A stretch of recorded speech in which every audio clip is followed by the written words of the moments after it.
Hello, folks. Welcome to today's episode of the Bible. Wait, what? I'm doing it Adrian's way now. What? What? I like my way. You do your way, I'll do my way. What? That's the one that catches people go, I can't believe you do that. You embarrass yourself. I think, well, at least it's being remembered out there. People are remembering. What?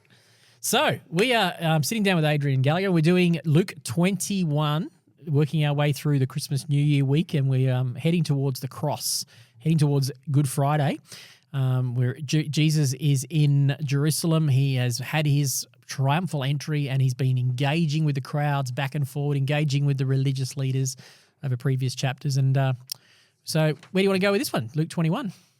I think we're still Wednesday. It's still Wednesday. Still Wednesday. Yeah, it's a busy Wednesday. You had a busy day. Yeah. But it's like some of these things are really, really long, but then the other bits are they're just little snipper, didn't it? Yes, exactly right.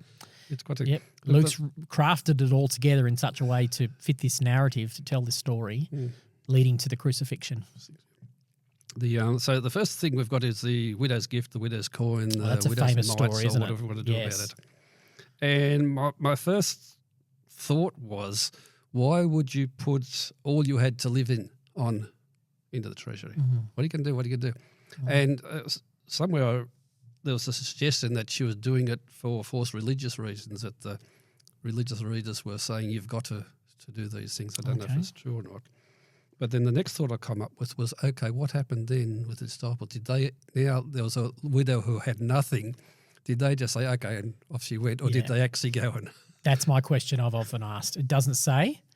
The religious reasons thing could be, but I mean, Jesus seems to commend her for her faith, really, doesn't he? Yep. That she was basically doing what 3 chapters before he told the rich young ruler to do. He wouldn't do it. He wouldn't do it. And so that's why he's saying she's given more than everyone else. Yeah. And he's commending her for that. Look, I don't know. Luke doesn't tell us. My best guess is Jesus would have said, hey, Judas, give me the money pouch. Let's go and bless her. And I don't think, the heart of Jesus would have made sure that she was provided for in that situation. It's not like, oh, yeah, she's going to be talked about, but she's going to die of starvation tomorrow. I don't think that doesn't fit my gospel. It doesn't. No, so I think there's more going on behind the scenes here that's not talked about. And obviously Luke's just chosen to specifically talk about her generosity. And her, and I think it does contrast the rich young ruler. I think that's intentional. So there's lots of things we don't need to know, but there's all these things we need to know for various reasons. And that's right. And we, Yep. But, and again, her 2 mites was all she had. And there's lots of people nowadays who can't afford to give much, whereas others who have got a bit more can afford to give more, but they give less a lot of ways, don't they? That's right. It's proportional. I always say it's about equal sacrifice, not equal amount when it comes to giving. Because someone who's got multiple money, earns $100,000 a year, they might give a tithe, 10%, and they're giving away $10,000 a year. Or someone who might be earning on a wage of $50,000 a year, and they're giving away a tithe. They might be giving away half the amount of money, but proportionally for their cost of living, it's a higher sacrifice. Yeah. So it's about equal sacrifice. It should be. We should always be. If our giving isn't costing us something, then I would argue that we're not giving. Yeah. It's interesting. There's within the Old Testament, you had certain things that had been paid to temple tax stuff, like it were exactly the same for everyone. Yep. And that's sort of a couple of systems of taxing. I've thought about it. I think what's going on there is the whole temple tax thing is an equal sacrifice, but that's God's way. This is just my best guess, and that's God's way through Moses of showing that every human being is of equal value. Okay, yep. That's why the poor has to pay the same temple tax. But also there's space even within that. Like you see it with Jesus, we saw it at the beginning.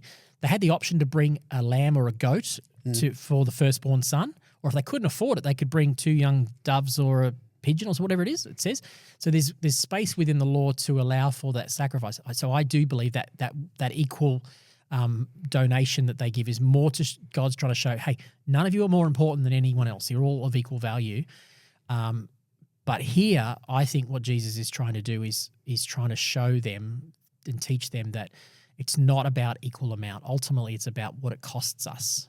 And if we aren't sacrificing something David famously said, I will not sacrifice to the Lord that which costs me nothing. Yeah. And I think that's the point, is that if we're going to be the follower of the way of Jesus, it costs Jesus a lot, and he would call us to make sure that our giving of our time, our talent, and our treasure is costly. If it's not costly, I would say it's not real generosity.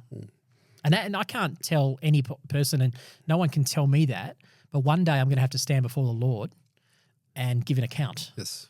And that's the one I want to do it for the Lord. I want to be able to stand before the Lord and say, my family, it cost us something, Lord. Not because not for good works, but out of genuine gratitude that you gave everything for me. And I think that's incumbent on every one of us to do openly and honestly. Not have your pastor or your friend say, hey, you're not giving enough, but to genuinely go before the Lord and say, Lord, am I being generous with my time and my talent and my treasure? Because we don't know how Jesus was raised. All we know is at the beginning the family was poor because they only offered the yes, birds, that's right. The two birds. Yeah, that's right. They had the cheaper. They weren't wealthy. No, so sometime after that they got a bit of gold, frankincense, and myrrh off the wise men. Yep. Well, again, we don't know how much that was. No, we don't know. So we don't know whether Jesus was a upper caste, middle caste, lower caste, whatever. Well, a couple of things we can assume. It's just an assumption, is most people in the Galilee, most people who were tradies and so on, that most people lived just above the subsistence line. They were wealthy, but the majority of people were living, they had enough, but they were like lower middle class, I suppose, or upper lower class perhaps. They were above, but not way above. So that would be a reasonable assumption. The fact that Jesus, it says in Luke's gospel that several women provided for him, so some business women and Susanna, it's the chief of Herod's household's wife was following and supporting. So there was financial support for their ministry, which would have been needed. There's a whole bunch of people walking around. They needed, there wasn't just Jesus even the 12. There were crowds following him, so he needed wealth. So there was definitely a need for provision. So I think it'd be fair to say, my best guess would be that he wasn't super wealthy, but he wasn't super poor during his ministry time. However, I think early on, I'd say Joseph and Mary didn't have a lot of money. It was different for us because he talked about someone having a second cloak. And yes, most people in that time only had one cloak. There's a cowboy movie, and in it, the blokes go home after the mother's died, and she had two dresses, one for winter, one for summer. Yep. And that's how most people have lived throughout most of history. That's why Jesus says, if you take your cloak, make sure you give it back to them, because that was how they kept warm. They kept warm at night, and most people only had one. We don't think anything of that. Most people have got multiple shoes and don't think anything of it, but that's how most people live. They had one of everything. Yeah, well, I'm back up to over 20 T-shirts again. Yeah, exactly. It doesn't take long, does it? And I've been there multiple times. And that's not the way these guys lived. Yeah. So this woman... But as a kid, we were like that. We had our Sunday clothes and we had our week clothes. We probably only had a couple of changes. Yep, for sure. That's not that probably, long ago. No, it's not long ago. No, definitely not. I often say that. I think, my kids will probably disagree with me, but when we were always relatively poor, we were in pastoral ministry with 5 kids and private education. A lot of our friends had a lot more money to burn than we did. We had some serious debt and different things. But I often think about the fact that even during that, I reckon my kids probably lived a different quality of life to what I had growing up. That's not down on my parents. My parents worked really hard. My dad had multiple jobs and so on. But I think that today's world, there are a lot of us have got it relatively easy compared to what a lot of people have had throughout a lot of history, and that's a good thing. I'm all for people being able to live comfortably, but just putting it in this context and recognizing that Jesus, even more so, then should we be sacrificing? Should we make sure that we are being generous? Yeah, I think thinking back, I don't realise how much my dad had to sacrifice for us, get us to boarding school and stuff like that. That's right. And it is what we go through and what we've been through. I mean, that makes us on holidays once, and our kids had multiple changes of clothes where their second cousins who they met had one, but it was a brand name. Yes. Yep. I thought better to have 3 choices. 3 choices than a brand name, yep. That's how my mind worked anyway, but yeah. All right, well, now after that woman makes the offering, we get into and hopefully she gets one of the biggest what passages you find in all of Jesus' teaching, where he talks about the future, doesn't he? He does, yes. And I am not into the future at all, I have to say. There's people who spend so much time worrying about this and what's going to happen. Trying to guess the end times, and of course we're going to get into it because what's this called, the famous is this the famous Olivet Discourse? I believe it is. Yes, it is. I mean, it's also a Matthew's Gospel, but because Larry Norman, not Larry Norman, Hal Lindsey just passed away. Hal Lindsey passed away. Yes, Okay. in the last couple who wrote Okay. the late great Planet Earth. and Yes, lots and of he was other very things. big on trying to predict the end times. Yeah, and there's a book come out, 88 ways why the rapture will be in. Sorry, 88 reasons why the rapture will be in 1988, and it didn't come. So next year was 89. 89 reasons why 89. Hal Lindsey was known for that. I'm not saying it. I mean, I grew up in that Left Behind teaching, all that sort of stuff. I don't necessarily hold to it necessarily the same way anymore, but it doesn't mean people can be wrong for sincere reasons. But yeah, I'm with you. I think, and a lot of this, I tend to think Jesus was speaking specifically to them in their context too, because they're sitting on the temple, and you can go there today. You can sit on the Mount of Olives, and all you can see now is the big temple, the Temple Mount, which is like a large concrete block with the Dome of the Rock and the Al-Aqsa Mosque sitting on it, where the temple would have been. But it would have been an amazing sight in its day. And they look at it and they go, "This is amazing, Jesus." And Jesus is going, "Hey guys," what he's saying is, that's not amazing, because that was supposed to represent me, and it's become something other than that. And the time's coming when, sadly, that's all going to come crashing down. Yeah, and because Jesus was trying to show that there was no need for a temple system anymore, because he fulfilled the temple system. He is the temple. Destroy this temple, he said, and I'll rebuild it in 3 days. Yeah. And then he's taking us and forming us into a temple as a dwelling place for the Holy Spirit. That's it says right. in one of the things. Yeah.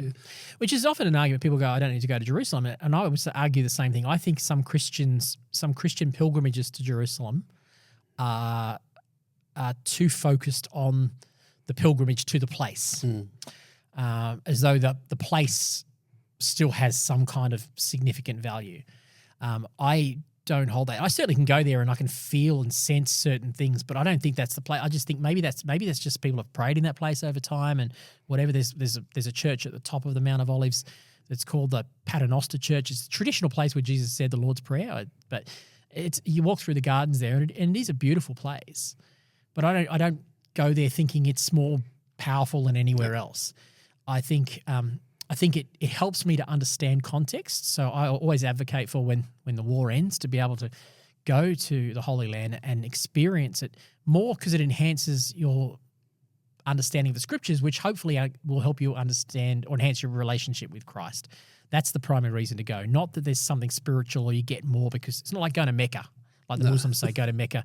It's not that. It's more just to help you connect with the Lord's word is the reason I recommend going. And these guys were going and they look at this temple and, of course, it's all going to get destroyed, which is what Jesus is saying. And he's talking about all kinds of horrible things happening in life, but saying, but in the end, remember, it's about me. Because it's like, I think you do it quite well. You got the seed parable. Yes. And most of us haven't seen how their gardens were. I think you did some pictures. Yes, that's once. right. Yep, I did. And so you don't understand that there's a path beside paths, which everyone walks through. And we actually saw that the other day. We had the funeral, but there's a path up between the graves because people don't want to walk on the graves. Exactly, don't walk on the graves. Exactly. So they walk up the middle between them.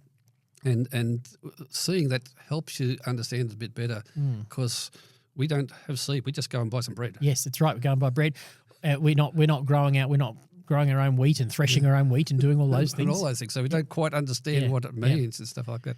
So that's what I mean by enhancing it, But see, people will sit in this and try and turn this into all on end time predicting dates, and I think you've missed the point. Jesus is trying to say, hey, no matter how hard things look, he says, keep alert, this verse 36, keep alert at all times and pray that you might be strong enough to escape the coming horrors and stand before the Son of Man. I think that's a good summary, that no matter how hard life gets, and it got hard for these guys, some of them were martyred, some of them saw the fall of Jerusalem.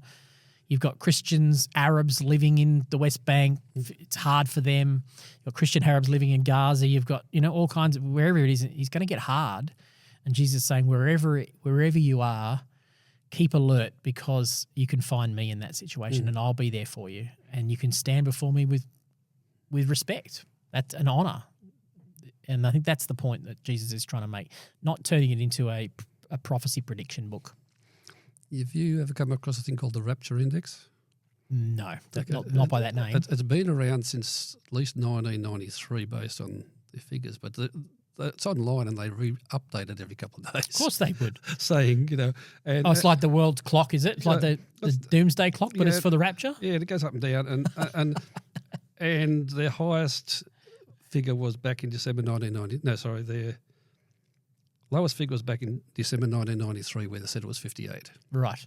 Okay, and their highest figure is in the 180s or something like that. But their thing is above 160 is fasten your seatbelts. Okay, but it's been above 180 for the last 4 or 5 years. Yes. And in fact, last year it was as high as the highest it's ever been. Right. So they've got this funny figure That's based on all these other things. And hey, I you know what I do? I think Jesus tells a parable about 10 bridesmaids. yeah, And he says, don't worry about what time the bridegroom's coming. Just make sure that you're ready when he does. I reckon that's the best way to go. Yeah. That's what that parable's about. It was that the 5 bridesmaids weren't ready. They didn't have their oil they needed. It's more about that. It's just be ready when none of it. He says no one will know when the bridegroom comes, but when he does, make sure you're ready. I like to, like you said earlier in one of our earlier episodes this week, just keep it simple. But what I get out of the bridesmaid things is I tell them at midnight to go buy something. I think, where are you going to buy it at midnight? Exactly, yeah. So you've got to be prepared to have You've got to be prepared. You've got to be ready. You've got to be just living your life. The best way, I think the simplest way I heard years ago is live as though Jesus is not coming back in your lifetime. Prepare as if Jesus isn't coming back in your lifetime and live as though he's coming back tomorrow.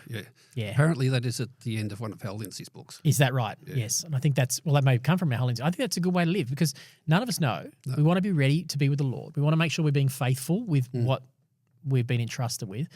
But we don't want to live shutting up shop thinking that it's all over. We need to steward the world. We need to care for the next generation. We need to look after the poor. We have to, as it says in Jeremiah, we have to occupy. Jeremiah said to them in Babylon, he said, settle down, plant fields, grow food, get married, have children, occupy, and one day you'll get called back. But in the meantime, just live faithfully. Live faithfully. The people in the end of the first century thought Jesus was coming back tomorrow time, didn't they? I reckon Paul seems to think Jesus was coming back in his lifetime because he says in 1 Corinthians 15, he says, I want you to know that those who have fallen asleep will not precede we who are still alive. Okay. So I reckon Paul reckoned it was happening in his time. So I think there's nothing wrong with having that sense of imminence. It's when we then predict the imminence. I think it's healthy to have that sense of Jesus could call me home. Because the reality is whether he comes back, we don't know whether we're going to be still breathing at the end of tonight. None of us know that. So that sense of imminence that I could face my maker, I could be before the Lord at any moment is a good thing, I think. It's a healthy way to be. Yeah, well, there's 2 people in Christian circles, I'm not sure if they're Christians, but they both had strokes or something in the last week. And so you never know, do you? No, you never know. One was actually in the middle of a sermon or something like that. Really? So you never know. So you never know when it's going to happen. And that's not fear-based, that's just wisdom. It's just like, I'm ready, Lord. I want to have short accounts with you and I want to serve you. I want to be able to stand before you and say, Lord, I did the best I could with what I had. I was being faithful as best as I could, knowing that I'm never going to be perfect, but I was being faithful. Yeah, I'm not sure I can say I did the best I could, but I did something, and I tried. Well, that's enough too. If you come to that moment and go, Lord, I haven't always done the best I could, but I'm in this moment, by your grace, you cover the things I haven't done well by your grace. Because it's not remember, it's not the fact that we failed that will get us saved anyway. It's not what we've done that will get us saved. We're saved by grace. But being able to stand and say, Lord, I served you faithfully. As best as I could. I think that's the key. Yeah. All right. Well, we're nearly there. We're nearly at the end of this one because it ends up with now during the day he was teaching in the temple, but at evening he would go out and spend the night on the mount, which is called Olivet. And so that's why I asked earlier, did he ever sleep? It must have been extremely tiring week for him, but by the same token, he needed that prayer and time with his father to strengthen him for what he had ahead. Right. Yeah, you're right. Each evening he returned to spend the night on the Mount of Olives. There's no indication. I mean, he would have. Snoozed. I think he would have had to sleep because the human body can't. If he's truly human, he has to sleep. He can't survive a week without sleep. But I have to imagine that he is spending time with his father to muster the strength to go back and face them again, knowing that his life is about to be surrendered and all the turmoil that goes with that. I know when things are hard for me how I don't sleep. I'm up in the middle of the night worried about things. I mean, I think Jesus would have faced some of those same kind of pressures, definitely. And we certainly know in Gethsemane on the final night, he certainly faced those pressures, didn't he? Yeah. Which we will get to soon. Which we're nearly there, I think. All right, then. We'll talk to you on tomorrow's episode. We'll go to Luke 22. Thanks for listening to this episode of The Bible. Wait, what? Be sure to subscribe wherever you listen to your podcast so you don't miss a single episode. And you can also find us on all the socials. Just search The Bible. Wait, what? And to find out more about our church, just search C3 Camden, C3 Picton, or C3 Thirroul on the web or on the socials. Thanks for being with us today, and we look forward to talking to you on the next episode of The Bible. Wait, what?